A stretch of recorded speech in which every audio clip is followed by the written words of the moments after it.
Hi guys, నేను రామేశ్వరంకి వచ్చాను morning. So స్ఫటికలింగ దర్శనం కోసం మేము ఉదయాన్నే వచ్చాం. అది కేవలం 1 గంట మాత్రమే ఉంటుంది, 5 నుంచి 6 వరకు. సో మనం 1 గంట ముందుగా రావాలి. ఇక్కడ 200 రూపాయల టికెట్, అలాగే 50 రూపాయల టికెట్ ఉంటాయి, ఫ్రీగా ఉండదు. సో మీరు కూడా రావాలనుకుంటే మార్నింగ్ రండి.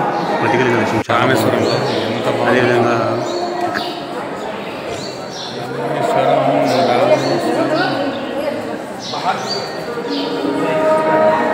ఆర్కిటెక్చర్ మైండ్ పోతుంది లోపల. ఇక్కడ యాక్చువల్గా ఇక్కడ పిల్లర్స్ ఉన్నాయి కదా, పిల్లర్స్ చూడండి. రామేశ్వరంలో ఒక పిల్లర్కి ఒక పిల్లర్ మీద ఒక దారం కూడా డిఫరెన్స్ ఉండదు తెలుసా. అక్కడ మొత్తం ఎన్ని పిల్లర్స్ ఉన్నాయి, మెంబర్ ఆఫ్ ఉన్నాయి చూడండి. ఒక పిల్లర్కి ఒక పిల్లర్ మీద ఒక దారం కూడా డిఫరెన్స్ ఉండదు, స్ట్రైట్గా ఉన్నాయి. అసలు ఎలా కట్టారు ఈ దేవాలయం, అసలు మామూలు విషయం కదా ఇది. Super paintings, everything super super super super. పోతా అంటే రూమ్కి వెళ్తా ఇక్కడ చూసుకుంటూ వెళ్తున్నాను అనమాట. చాలా అంటే చాలా బాగుంది రామేశ్వరంలో. ఇక్కడ విశిష్టతలు మీకు చాలా వరకు బాగా తెలుసు కదా. చూడండి టెంపుల్ ఎలా ఉంది, సూపర్గా ఉంది, బాగా నచ్చింది. చాలా అభిమానంగా వచ్చాను. నైట్ అంతా జర్నీ చేసి రేపు తంజావూరు నుంచి వచ్చాను అనమాట. ఎలా ఉంది టెంపుల్ చూడండి. వీళ్ళంతా స్ఫటికలింగ దర్శనం కోసమే వచ్చారనమాట. అంత మార్నింగ్ టైంలో చూడడానికి. సో ఇంత వీడియో అయిపోయింది, తర్వాత చూద్దాం. సో నేను చెప్పాను కదా, ఇంకా సముద్ర స్నానం అని చెప్పేసి ఇక్కడ అడ్డుదిద్దాం అంటారు. సో ఇక్కడ మనం 3 మునకలు వేయాలి. ఇక్కడ స్నానం చేసి దాని తర్వాత మళ్ళీ మనం వెళ్ళాలి అనమాట. ఇక్కడికి 22 బావులు స్నానానికి సంబంధించి. సో అక్కడ ఇంటి తీరం నేను అందుకే సముద్ర స్నానం మాత్రం ఇక్కడ దీని తర్వాత మళ్ళీ 22 బావుల స్నానం చాలా ఎక్కువ మంది బాగా వస్తారు.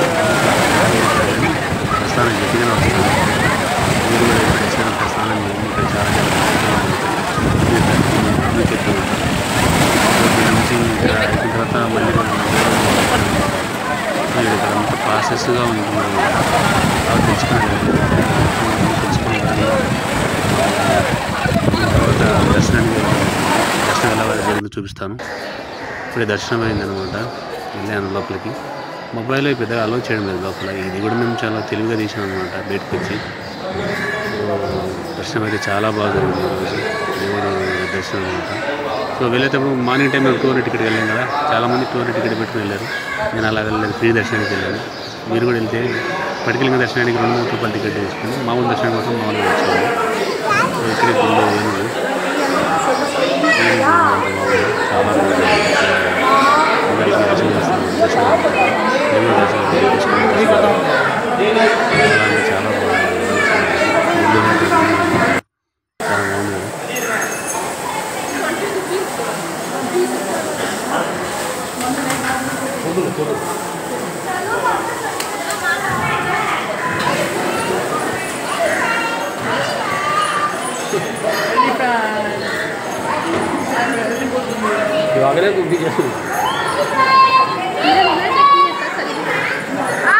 దీని తర్వాత బయటకు వెళ్తున్నాను.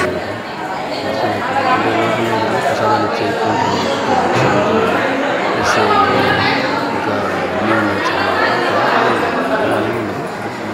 వెళ్ళేటప్పుడు బయట తీసుకుంటా వెళ్ళిపోవచ్చాను. మార్నింగ్ బయట టెంపుల్ బయట. సో మనం ఈస్ట్ గేట్ దగ్గర ఉన్నాం. East west north south 4 gates ఉన్నాయి. మనం ఈస్ట్ గేట్ దగ్గర ఉన్నాం. లోపలికి వెళ్ళేటప్పుడు మాత్రం సౌత్ గేట్ నుంచి వెళ్తాం. సో బయటకు వచ్చిన మాత్రం ఈస్ట్కి వచ్చాం అనమాట. చాలా బాగుంది. ఈస్ట్ గేట్ దిగుద్ది అనమాట, సముద్రం. సో మేము లోపల ఒక రామభక్తుడు చేశాడు. కొంతమంది ఫారినర్స్ కూడా ఉన్నారు. సో దాని తర్వాత నేను గుడి బయటికి రావడం జరిగింది. నడుచుకుంటూ వస్తున్నాను అనమాట. ఇట ఈస్ట్ గేట్ నుంచి నా రూమ్కి అనమాట. సో ఇక్కడే నా రూమ్ ఉంది. లెగ్ దిద్దాం చూడండి, ఇలా వచ్చాను. చూడండి ఎలా ఉంది మార్నింగ్ టైం. ఇందాక చూసి ఎర్లీ మార్నింగ్ కదా. సో ఇప్పుడు మళ్ళీ వెళ్తూనే ఉన్నారు వెళ్తున్నాను అనమాట. రామేశ్వరంలో చాలా బాగుంటుంది అనమాట సముద్రం. సో చేయండి, విజిట్ చేయాలని చేయండి, చాలా బాగుంటుంది. సో ఇది వచ్చేసి వీషునడి కట్టించినటువంటి గుడి రాముడికి. లంకేశ్వర్ తెలుసు కదా, మన రావణాసురుడి బ్రదర్, ఆయన శ్రీరాముడికి కట్టించిన గుడి అనమాట ఇది. వచ్చిన తర్వాత మేము ఇక్కడ రావడం జరిగింది అనమాట, రామసీత దగ్గరికి. సో ఈ గుడి విజిట్ చేసాం అనమాట. అంటే లోపల కెమెరాస్ అలౌస్ లేవు, కూర్చొని బయట నుంచి తీయాలి. తీసేసాం అనమాట. తర్వాత రామసీత విజయ్ లేదు కప్పు ముఖ్యం మిగిలో. ఇప్పుడు ఏంటంటే మనం ఇక్కడ రామసీత దగ్గరికి వచ్చాం అనమాట. ఇదే సీతాదేవి కోసం రాముడు వేసిన బ్రిడ్జి. చూడండి ఒకసారి సముద్రం ఎలా ఉందో. ఇక్కడి నుంచే అనమాట వారిది కట్టింది. వచ్చినాం కదా. సో ఇది రామసేతు. ఇక్కడ ఒక టెంట్ కట్టారు నీట్గా. రాలేం కనపడట్లేదు, చూద్దాం నేను కూడా.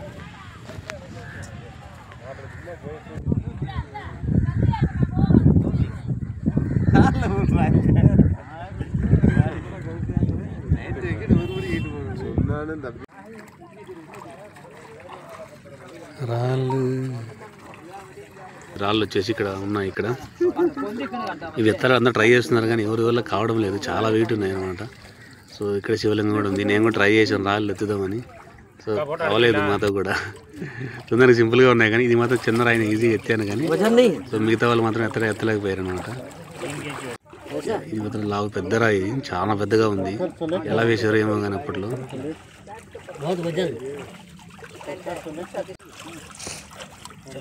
నేను ట్రై చేశాను.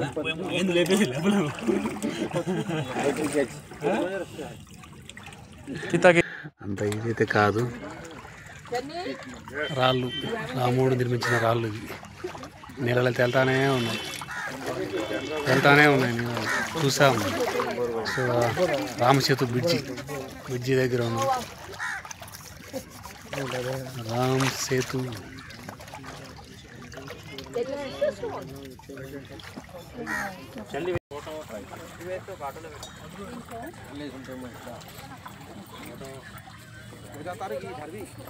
రండి అందరు ఆగిపోయారు.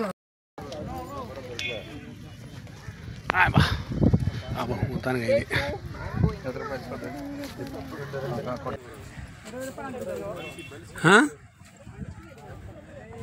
ఏంటి అదే వారది.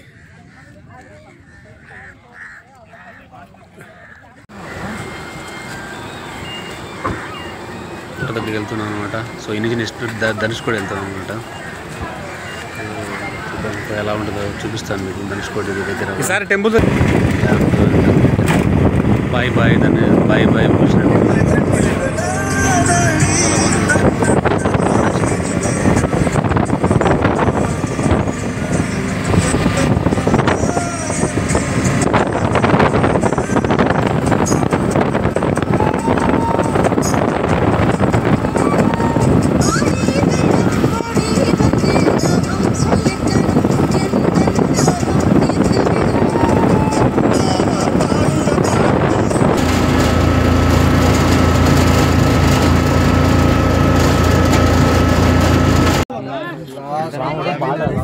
टावर था टावर में श्रीलंका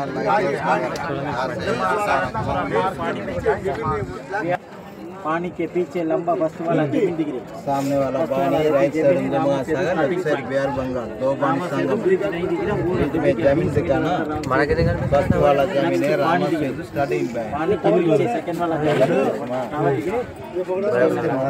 ராமர் பாலம் ஸ்டார்டிங் ராமர் சேது பிரிட்ஜ் தெரியாது 20 மீட்டருக்கு மண்ணுக்கு அடியில் இருக்கு. அதுக்கப்புறம் கடல் மரம் தெரியுதா, எல்லாமே பிரிட்ஜ் போன வழிதான். லாஸ்ட் பாயிண்ட் ஒரு டவர் தெரியுதா, ஸ்ரீலங்காவில் உள்ள 18 கிலோமீட்டர் அரெஸ்ட் பண்றாங்கல்ல, அந்த எல்லை தான் தாண்டி போனாதான் அரெஸ்ட். ఇదే ధనుష్కోడి, భారతదేశం శ్రీలంక లాస్ట్ బార్డర్. ఇటువైపు ఏమో హిందూ మహాసముద్రం, ఇటువైపు ఏమో బంగాళాఖాతం, అలలు బాగా వస్తారు చూడు, మధ్యలో ఏమో మేము. సో ఇదే అనమాట. సో ఇది బార్డర్ శ్రీలంక ఇండియా. హిందూ మహాసముద్రం నుంచి బంగాళాఖాతం అన్నీ కలిసే చోటు ఇది. బాయ్. పెదరాడితో ధనుష్ అని ధనుష్ కోడి ఇండియా బోర్డర్. ఇటుపక్కేమో బంగాళాఖాతం, ఇటుపక్కేమో అరేబియా మహాసముద్రం, మధ్యలో నేను. బ్రో వన్ మోరా? Okay done. 2 సముద్రాలు కలిసి చోటు, మధ్యలో మేము. మళ్ళీ ఉంది సూపర్, చాలా అంటే చాలా బాగుంది. Super super. సో ఫైనల్గా బీచ్కి వచ్చాం అనమాట. ధనుష్కోడి బీచ్ ఎలా ఉంటుంది, ఇక్కడ బ్యాక్గ్రౌండ్లో ధనుష్కోడి ఉంటుంది. ఇక్కడ చాలా ఇన్స్ట్రక్షన్స్ ఉన్నాయి. సో వాళ్ళంటే ఏమైనా లోపల దిగనివ్వట్లేదు, అంటే ఒక అడుగు కూడా పెట్టివ్వట్లేదు. నేను ట్రై చేశాను లైట్గా. సో అతను దిగద్దు మీరు లోపలికి, ఇక్కడ చాలా అవుతుంటుందని చెప్తున్నాను అనమాట Dhanushkodi. Hi, this is Dhanushkodi from India last border, Sri Lanka starting border. Hindu మహాసముద్రం, బంగాళాఖాత కలిసే చోటు. చూడండి సరే ఎలా ఉందో. బాయ్ ధనుష్కోడి, సీ బంగాళాఖాతం సూపర్గా ఉంది మొత్తానికి. హిందూ మహాసముద్రం అలలు. వీడియో తీయడం నిజంగా మేము మధ్యాహ్నం టైం వెళ్ళాం కాబట్టి చాలా అంటే చాలా మంది ఉండేది. సరే బీచ్ వ్యూ చూడండి ఎలా ఉంది ఇక్కడ నుంచి, సముద్రం నుంచి. సో మీకు ఇప్పుడు నేను ఇక్కడ నుంచి పూసలు చూపిస్తాను చూడండి. అసలు గవ్వలు అవి చాలా అంటే చాలా బాగున్నాయి. కొనుక్కుందాం అనుకున్నాం, బట్ మేము ఇక్కడ రామేశ్వరం వచ్చాం కదా. సో సముద్రం దగ్గర ఉన్నాయి, చూపిస్తాను సార్ విజువల్గా. అసలు ఎన్ని టైప్ ఆఫ్ ఉన్నాయంటే మొత్తం ఇక్కడ సముద్రం దగ్గర దొరికే వాడితే చేశారు. శంకులు కానీ, దండలు కానీ, ఇవన్నీ ప్రత్యేకంగా ఇక్కడ నుంచి వస్తువులు ఉంటాయి. లోకల్ కల్చర్ ఇదంతా చాలా అంటే చాలా బాగుంది. ఇక్కడ చాలా గుళ్ళు, ఇక్కడ రాముని పదాల దగ్గర చూపిస్తాను మీకు మళ్ళీ తర్వాత. చూడండి మొత్తం ఇక్కడ ఇది బిజినెస్ అనమాట. అంత దూరం బీచ్ దగ్గర మొత్తం ఇక్కడ వీళ్ళంతా డిపెండ్ అయ్యేది మొత్తం టూరిస్ట్ మీదనే డిపెండ్ అయ్యేది. చాలా అంటే చాలా బాగుంది ధనుష్కోడి. సో దీని తర్వాత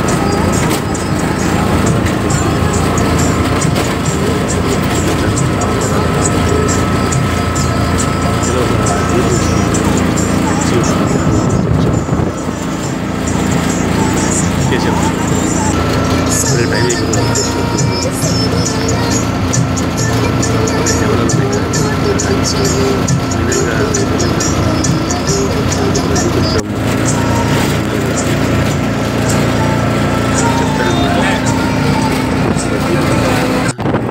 లైట్ హౌస్ ఇది లైట్ హౌస్ చాలా బాగుంది. దక్షిణంగా శిఖరం అలా వచ్చి చర్చి చూస్తూ ఉండండి. చర్చి వస్తుంది, ఓల్డ్ చర్చి పడిపోయింది, అదే అలాగే ఉంది ఓల్డ్ చర్చి. అది అయిపోయింది అప్పట్లో. సో మేము ఆపాలనుకోవట్లేదు. సో ఇదే మీకు చెప్పాను కదా, రామ పాదాలు. సో ఇక్కడే అన్నమాట రాముడు సీత ఇక్కడే ఉందండి వాళ్ళు నివసించిందని చెప్పేసి ఇక్కడ చరిత్ర. మనం కూడా వెళ్ళి చూసామన్నమాట. రామ పాదాలు గుడిలో మొత్తం ఫోటోలు అన్నీ అవైలబుల్ లేదు. చూడండి ఒకసారి రామ పాదాలు. చాలా అంటే చాలా బాగుంది. మీరు ఇక్కడికి వచ్చి ఖచ్చితంగా దర్శనం చేసుకోండి. మేము దర్శనం చేసుకున్నాం మేము కూడా. చాలా అంటే చాలా బాగుంది. చూడండి ఇక్కడ రామ పాదాలు ఉన్నాయి కదా, చూపిస్తాను. ఇక్కడ తమిళ్లో ఉంది రామ పాదాలు, రాముని పాదాలు అంట.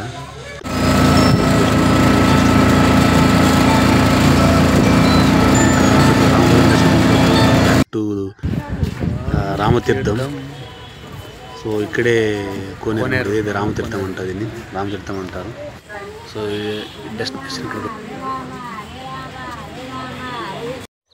ఫైనల్గా ఈ బ్లాగ్ ఎండ్ అయింది రాముని గుడితోనే. సో దీని తర్వాత బ్యాక్ టు హౌస్. సో ఈ కన్యాకుమారి ట్రిప్ ఎంజాయ్ చేశారనుకుంటున్నాను. మర్చిపోయా మధ్యలో ఇంకొకటి ట్రిప్, అది కూడా చూసేయండి.